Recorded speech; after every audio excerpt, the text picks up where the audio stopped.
I'm going to approach the subject of effective communication by asking you a few questions. And those questions are, how many times in a conversation have you found yourself structuring a response to what someone is saying before they even finish talking? Hands up. How many times have you found yourself preparing a counter argument to a point that somebody's making? How many times have your conversations with people been about who can score the most points and who can prove the other wrong? How many times have your conversations been a zero-sum game? One's going to win and one's going to lose. Is that an effective way of conducting your conversations? Is it an effective way of communicating? Now, communication is a broad subject, but I'm going to attempt to summarize some of the key components of effective communication. Listening is a key component. Active listening is a key component. For example, someone comes up to you in your organization and expresses their frustration at working in that place. I'm really frustrated. I've been frustrated for about a year now, and I'm thinking of leaving. I've just had enough of the way things are. For many leaders and many managers in here, the mental response may be, well, if you don't like it, you know where the door is. We've spent years building this organization into what it is, and we are very proud of what we've achieved. So if it's not what you're looking for, maybe it's time to go. They may not say that, but in so many cases that may be running through their minds, because when someone vents their frustration or expresses their frustration, what it means basically is that the leaders and the managers and the people that are at the helm of the organization are not doing a good enough job. And that's hard to hear. An effective or active listener, someone who is interested in effective communication in a leadership position, would ask questions like, what is it that frustrates you exactly? Let's see if we can zone in on the one or two things that are at the top of your frustrations. And then if we deal with them, we could possibly reduce your frustration by about 80%. It's the 80-20 rule, right? Rather than try and deal with absolutely every frustration that a person brings to you, let's focus on the big ones so we can make some big wins quickly and bring back a level of confidence and satisfaction. So effective listening, effective communication in this example would involve active listening, asking of questions. Who is the source of your frustration, if any? It might be that your immediate line manager is a source of frustration. Let's see if we can work with that.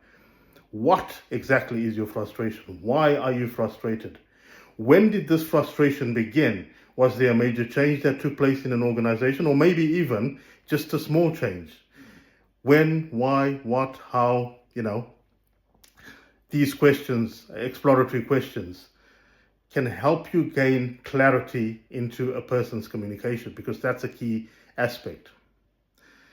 Summarizing what they've said and asking them questions tells them that you actually care about what they are talking about, and you are engaging with them. You are seeking to understand rather than to win a point.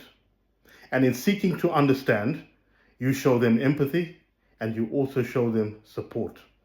You show them that they are valued and important in your organization, and that can help bring down the level of frustration.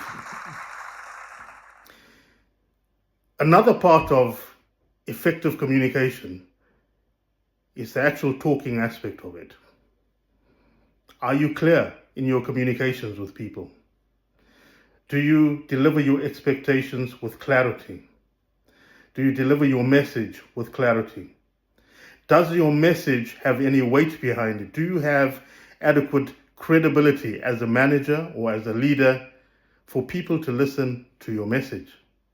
Have you led with integrity, thereby inspiring trust?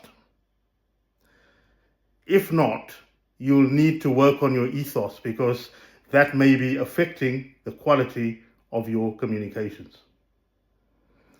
When you put your messages across or your arguments across, are they grounded in good, solid, concrete logic?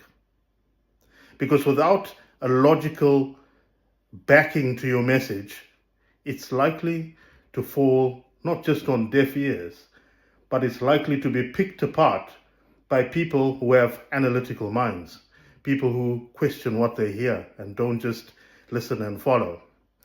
So a grounding in logic is absolutely essential. And that's logos from rhetoric, developed in ancient Greece. It's another subject on its own, but that's the bare basics. A key factor in communication is being able to appeal to the emotions of your audience. If you look at motivational and transformational orators like Winston Churchill with his speech, "We will never surrender."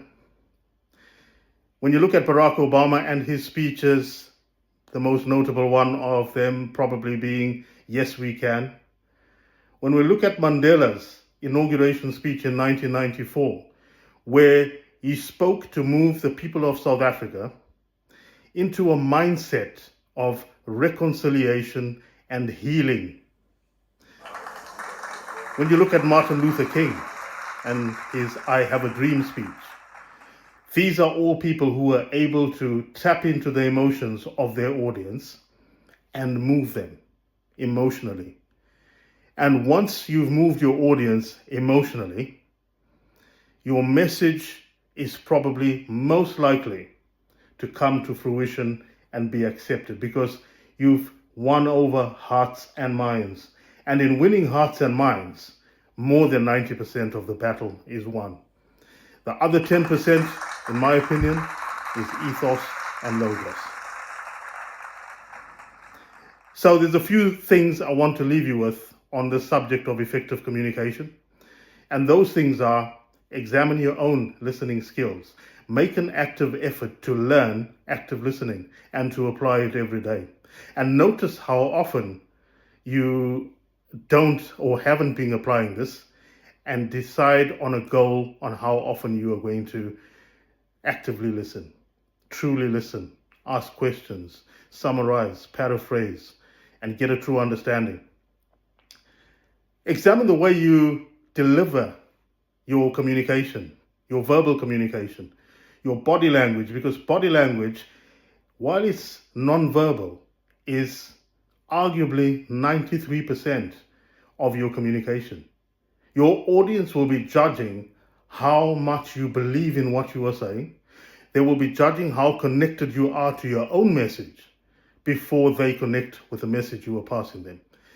So be aware that active listening is one aspect, verbal communication is another, and yet another, and probably the most important of them all, is body language, your non-verbal cues, the tone of your voice, the way you hold yourself, the way your shoulders are either back or forward, whether you're hunched over or you're standing up straight, the pitch of your voice and the speed of your voice. All these are really important in terms of communicating with people. I hope this has been of help, and I look forward to giving you a talk on some other aspects of leadership as time goes on. Thank you very much for listening.